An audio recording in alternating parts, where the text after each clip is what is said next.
Hello friends, Heidi here from Rain Country. God is good all the time. And recently I was asked to do some videos on cooking elk and or deer meat. And today I'm going to be cooking a deer roast from the deer that Patrick got a couple months ago. And this is going to be a neck roast. So I'm going to open this up and rinse it off, and then I'll be right back. Alright, so now I'm going to stick the roast in my pan. And these are the pans I got with my solar oven, and I just love them even through the whole year because I use these on my wood stove, which is how I'm going to be cooking this. It's how I make all of my dinners throughout the winter season, is on my wood stove. Even though I don't have a cook wood stove, I just have a standard wood stove for heating the house. I've been using it for many years for cooking most of our meals, especially in the colder months. So I'll also be showing you how I do that. Super easy process. Alright, so since this roast isn't taking up my whole pan, I'm going to go ahead and add some potatoes and onions to this. You could also add carrots. I just used up the last of my raw carrots that I had in the refrigerator, and I'll get to that in a minute and show you what I use it for. So I don't have carrots to add to this except for my dehydrated carrots, but I'm not going to do that in this. So let me get to chopping the onions and the potatoes. The potatoes are from my garden, but I used up the onion from our garden quite some time ago. Anyway, and I'll get these in the pan, and then I'll show you what I do next.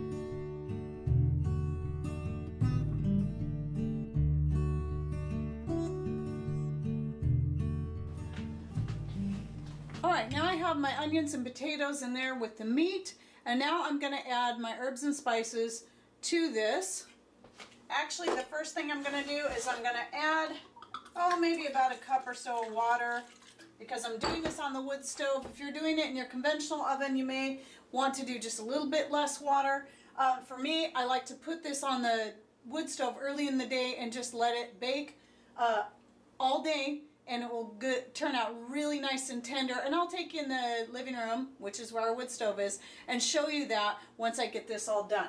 So today I'm going to be adding some sage, which is the most common herb I'm going to add to my roasts.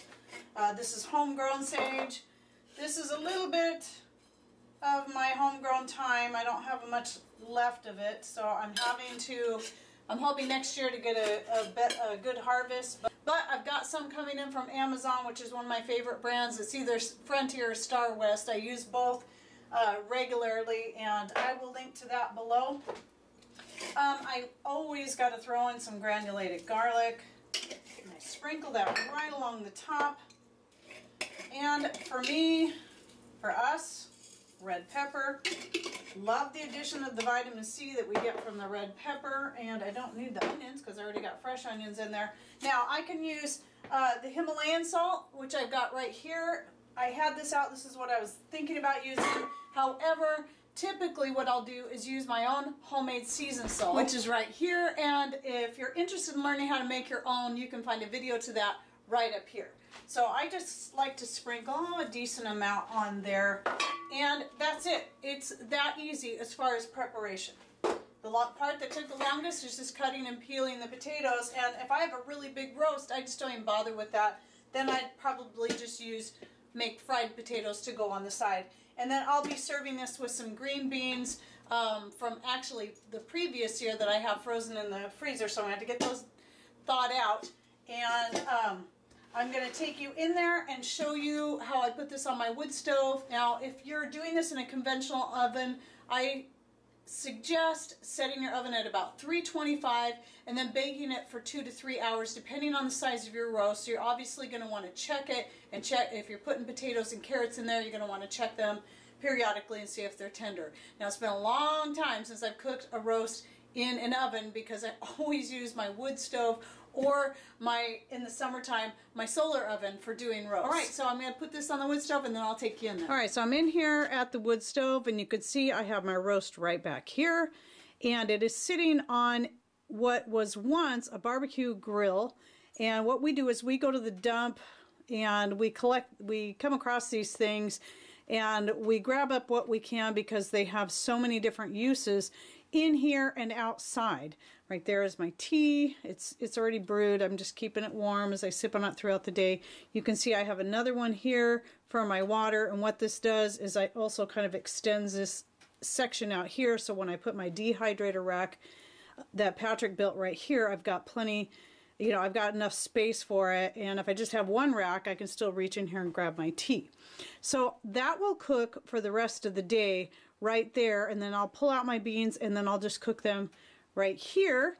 And then you can see over here I have, this is just a rack for firewood, and what we did was he stuck another one of these right here and where the kindling would normally go, and so this becomes basically like a countertop for me. I also store my trivets here. I have trivets of various heights, like this one here, that I pick up garage sales so that I can use them for adjusting the heat. If something's already cooked all the way through like this, I just want to keep it warm, I set it up on a higher trivet. If I want to cook it a little bit slower, like here, I set it on this. If I was to put this directly on the wood stove, it would be constantly boiling, so that's why I like having it here. It's just low enough that it keeps it hot without bringing it to a boil. And then over here I have two dehydrator racks stacked up on top of each other, and so I got another one of these here. This becomes another makeshift table for me when I'm cooking in here, and you can see I've got some orange peel dehydrating right there. But we'll go into that in another video. I just want you to see what I've got going on here, and then later when this is all done, I'll take this out and show you what it looks like, and I'm gonna go back in the kitchen and show you a few more things. All right, now here is another suggestion that you could use on your roast. I've never done this, or at least I haven't done it in a very long time, and that is using your homemade Worcestershire sauce, and you can just put that on there and skip all those other herbs and salt and whatever else. And I'm going to try this someday with a roast, maybe just a smaller roast, just to see if I even like it like that, because I don't typically use the Worcestershire sauce on things like that. I use it for making other types of sauces, you know, like you know, or in dips like the clam dip and stuff. But you can find the video on how I make my Worcestershire sauce right up here. All right, so I'm going to move on to a few things, and if you just want to see the roast, then you can skip to the end. For everyone else who wants to stay and see what else I have going on, some interesting projects, let's get to that. All right, so right here, I just started a batch. Well, let me preface this on the fact that here we are beginning December, and I am still getting calendula and roses blooming. So I've been trying to make the most out of these things. Obviously, I've been dehydrating a bunch up and using my teas and my soaps and stuff, but today I decided to start another batch of vinegar using those and some juniper this time instead of cedar. Now these are the kind of vinegars, the floral vinegars I typically use for washing my hair with, and then the cedar and juniper type vinegars and the floral vinegars I like to use also for cleaning miscellaneous things. So I put it in a spray bottle, I clean glass with it, clean the floor with it, whatever else. The cedar vinegar I've used in shampooing my carpet, and I really like it. Nice smell. It seems to work really well.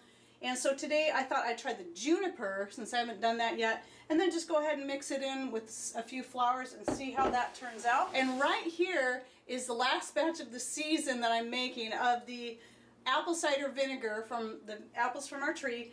And so I just got done straining this out, and I'll be storing it away. And you can see here, you can see the mother down there. And a lot of times I'll find that I'll form the more gelatinous top layer of the vinegar mother after I've strained it out and put it in storage. Now some people will find that right away as their vinegar is brewing. Mine has never done that. It's always been later.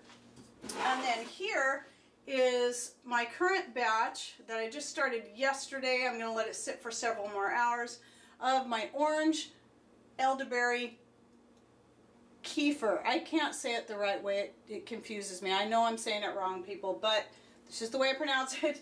I have a hard time trying to say it the right way. Anyway, I'm not Russian. Anyway, so that's what's going on here. And if you want to find out how I do that, how I make it, I'll post that video right up here. And then here, some more uses for my rose petal and calendula. This is another experiment. So if you're following me on Patreon, again, my Patreon is open to all. You don't have to donate anything to see my posts. I did post a little picture about this. So another way I'm using up my rose petals and my calendula and some carrots. That's what I did with the leftover carrots in the fridge, and some onion. And just need to do another ferment. It's been a while since I made some fermented vegetables and I'm craving them. So this is a good spicy blend here with the red pepper. I've got my fermentation starter sitting here just warming up, and then another just batch of regular water kefir going for mixing with other stuff, doing some more elderberry kefir and whatnot later. Now, as far as the vinegars, if you're interested, you're new to my channel and you're interested in learning how to make your own vinegars, or you have questions about molds and different things that you'll find on the top, I recommend you check out my whole playlist, and I will link to the playlist on vinegars right up here. I believe it is in the peach vinegar one that I show some on the mold and go into a little bit more discussion about that and why you shouldn't worry about the different things that you'll see on top of your vinegar. It'll be different for each type of vinegar you make and where you're located and so many different things. Everybody freaks out and thinks, oh no, I did something wrong. Trust me, you very likely didn't, because vinegar is so easy to make. You're just going to get different things on the top, and mine looks different all the time. Sometimes I get molds and sometimes I don't. It's just going to vary, and it's nothing to be afraid of. But anyway, you can check out those videos for more on the how-tos and a little more discussion on answering the questions and stuff. And maybe down the road I'll do another Q&A video just on vinegars. Hopefully I'll be able to cover it all. Okay, so that's it for what's going on today, and I will be back when that roast is done so you can see what it looks like, and I'll see you after a while. Alright, well here's my roast, fresh off the wood stove. The potatoes are all done. It's been cooking for several hours, and the roast is very done. The meat is just practically falling off that bone there, and I'm looking forward to digging in. Alright, so I hope you enjoyed this video and that maybe you learned something new. Thanks for watching. Take care, and God bless.